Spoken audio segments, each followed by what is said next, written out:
আসসালামু আলাইকুম। বাংলাদেশ প্রতিদিন থেকে পড়ছি। এমপিও ভুক্তির সুখবর আসছে। বেসরকারি নন এমপিও শিক্ষা প্রতিষ্ঠানে এমপিও ভুক্তির সুখবর আসছে। দীর্ঘ সময়ের বর্তমান অন্তর্বর্তী সরকার স্কুল কলেজ মাদ্রাসা এমপি ভুক্তির উদ্যোগ নিয়েছে। এ লক্ষ্যে চূড়ান্ত করা হয়েছে জনবল কাঠামো ও এমপি নীতিমালা। যে কোনো সময় এই নীতিমালা জারি করবে শিক্ষা মন্ত্রণালয়। এরপর নন এমপি স্কুল কলেজ মাদ্রাসাগুলোকে এমপিভুক্তির জন্য আবেদন করতে বিজ্ঞপ্তি প্রকাশ করবে সরকার। আবেদনকৃত শিক্ষা প্রতিষ্ঠানের যোগ্যতা যাচাই বাছাই শেষে সরকারের আর্থিক সক্ষমতা অনুযায়ী নির্দিষ্ট সংখ্যক প্রতিষ্ঠানকে এমপিভুক্ত করা হবে।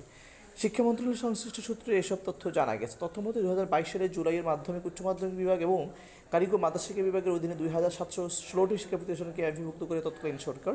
এরপর 2023 সালের জানুয়ারিতে 225টি বেসরকারি শিক্ষা প্রতিষ্ঠানকে এমপিভুক্ত করা হয়।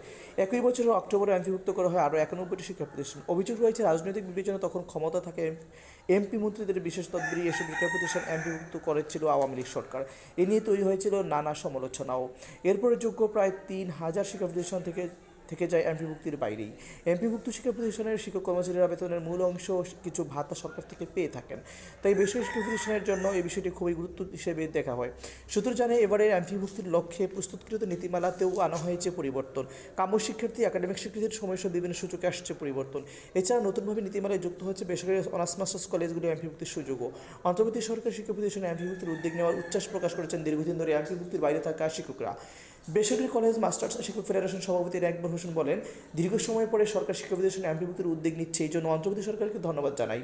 নন এমপি স্কুল কলেজ মাদ্রাসা এমপিভুক্ত হলে শিক্ষার গুণগত মান বৃদ্ধি পাবে। দেশের অনেক স্থানীয় শিক্ষকরা বছরের পর বছর বেতন ছাড়া পাঠদান করে আসছেন। আশা করি যোগ্য শিক্ষা প্রতিষ্ঠানগুলি এমপিভুক্তির আওতায় এলে শিক্ষকদের জীবনযাত্রার মানও পরিবর্তন আসবে। তারা শিক্ষার্থীদের মানসম্মত পাঠদান করতে আরও বেশি উদ্যোগী হবেন।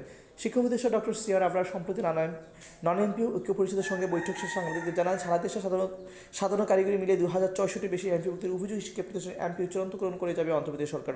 শিক্ষক কর্মচারী ঐক্য জোটের চেয়ারম্যান অধ্যক্ষ মোহাম্মদ সালেম ভূঁইয়া গতকাল বাংলাদেশ প্রতিদিনকে বলেন, বেসরকারি শিক্ষা প্রতিষ্ঠান এমপিভুক্তি সরকারের এক প্রশংসনীয় উদ্যোগ। স্কুল কলেজ মাদ্রাসা এমপিভুক্তির জন্য আমরা শিক্ষা প্রতিষ্ঠান উপদেষ্টা সচিবের সঙ্গে দফায় দফায় বৈঠক করেছিলাম। আসলে শিক্ষকদের অভুক্ত রেখে কখনো মানসম্মত পাঠদান সম্ভব নয়। আর্থিক সুবিধা পেলে শিক্ষকরা ছাত্রছাত্রীদের আরও দরদ দিয়ে পাঠদান করবেন বলে আশা করি এবং বিশ্বাস করি। ধন্যবাদ।